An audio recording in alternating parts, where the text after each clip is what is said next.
প্রথমবারের মতো শেখ হাসিনার বিরুদ্ধে গুমের অভিযোগ। প্রথমবারের মতো আন্তর্জাতিক অপরাধ ট্রাইব্যুনালের সাবেক প্রধানমন্ত্রী ও আওয়ামী লীগের সভাপতি শেখ হাসিনার বিরুদ্ধে গুমের অভিযোগ দাখিল করা হয়েছে। আজ সোমবার এই অভিযোগ দাখিল করা হয়। ডিবি অফিসে নিয়ে এক ব্যবসায়ীকে 10 দিন গুম করে নির্যাতন করা হয়েছে বলে আন্তর্জাতিক অপরাধ ট্রাইব্যুনালে অভিযোগ করা হয়েছে। একই সাথে ওই অভিযোগে আওয়ামী লীগ সরকারের সময় যত গুম হয়েছে সবগুলো ঘটনার তদন্ত চাওয়া হয়েছে। এদিকে সাভারের পাকিজা মোড়ে শিক্ষার্থী আসাহাবুল ইয়ামিনকে গুলি করে এপিসি ভ্যান থেকে ফেলে দেওয়ার ঘটনায় আন্তর্জাতিক অপরাধ ট্রাইব্যুনালে অভিযোগ দাখিল করেছেন তার মামা। এখানে আসামি করা হয়েছে শেখ হাসিনা ও ওবায়দুল কাদের সহ 78 জনকে।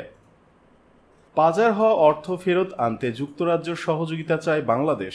বিগত সরকারের আমলে বাংলাদেশ থেকে পাচার হওয়া অর্থ ফেরত আনার জন্য যুক্তরাজ্য সরকারের সহযোগিতা কামনা করেছেন শিল্প মন্ত্রণালয়ের উপদেষ্টা আদিলুর রহমান খান। আজ সোমবার উপদেষ্টার অফিস কক্ষে বাংলাদেশে নিযুক্ত ব্রিটিশ উপ হাই কমিশনার এবং ডেভেলপমেন্ট ডাইরেক্টর জেমস কোলম্যানের সঙ্গে সাক্ষাৎ শেষে কথা বলেন তিনি।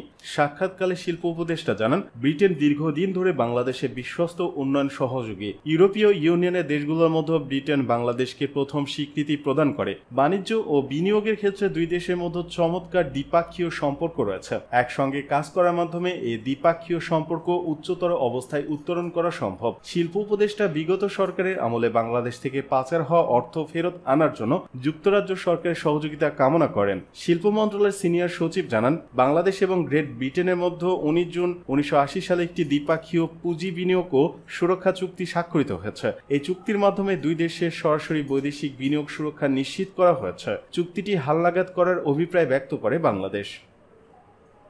সাবেক এমপির ছেলে শ্বশুর বাড়ি থেকে কোটি টাকা ও বৈদেশিক মুদ্রাসহ গ্রেপ্তার 3।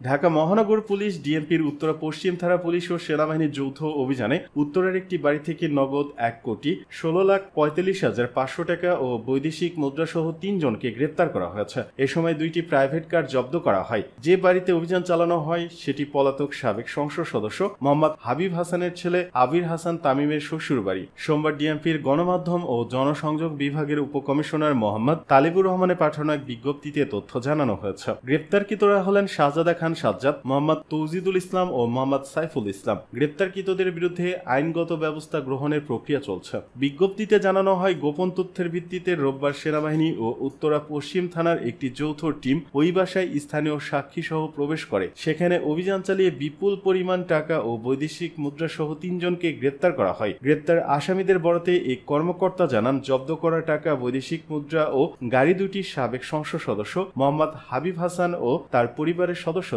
জব্দ করা বুলেট প্রুফ জ্যাকেটগুলো ব্যবহার করতেন পলাতক সাবেক সংসদ সদস্য হাবিব হাসান ও তার ছেলে পলাতক আবির হাসান তামিম। গোপন তথ্য ছিল, উত্তরা 7 নম্বর সেক্টরে 23 নম্বর রোডের একটি বাড়িতে বিপুল পরিমাণ অর্থ ও অস্ত্র মজুদ রয়েছে। সেই তথ্যের ভিত্তিতে রোববার সেনাবাহিনী ও উত্তরা পশ্চিম থানার যৌথ টিম অভিযান পরিচালনা করে। অভিযানে বিপুল পরিমাণ টাকা, বৈদেশিক মুদ্রা ও গাড়ি সহ 3 জনকে গ্রেপ্তার করা হয়। অভিযানে গ্রেপ্তারকৃতদের কাছ থেকে নগদ 1,16,45,500 টাকা ও বিভিন্ন দেশের বৈদেশিক মুদ্রা উদ্ধার করা হয়। এর মধ্যে ছিল 65টি $100 নোট, 41টি 1000 থাই বাথের নোট, 20টি 500 দিরহামের নোট সহ বিভিন্ন দেশের মুদ্রা। এছাড়া 3টি বুলেট প্রুফ জ্যাকেট উদ্ধার করা হয়, যেগুলো সামনে ও পিছনে ইংরেজিতে পুলিশ লেখা ছিল। অভিযানে 2টি প্রাইভেট কারও জব্দ করা হয়। অভিযোগ রয়েছে, বুলেট প্রুফ জ্যাকেটগুলো 5 আগস্টের বৈষম্য বিরোধী ছাত্র আন্দোলনে ব্যবহৃত হয়েছিল বলে জানা যায়। অভিযুক্তরা দাবি করেন, উদ্ধারকৃত টাকা, মুদ্রা এবং গাড়ি সাবেক সংসদ সদস্য মোহাম্মদ হাবিব হাসান ও তার পরিবারের সদস্যদের।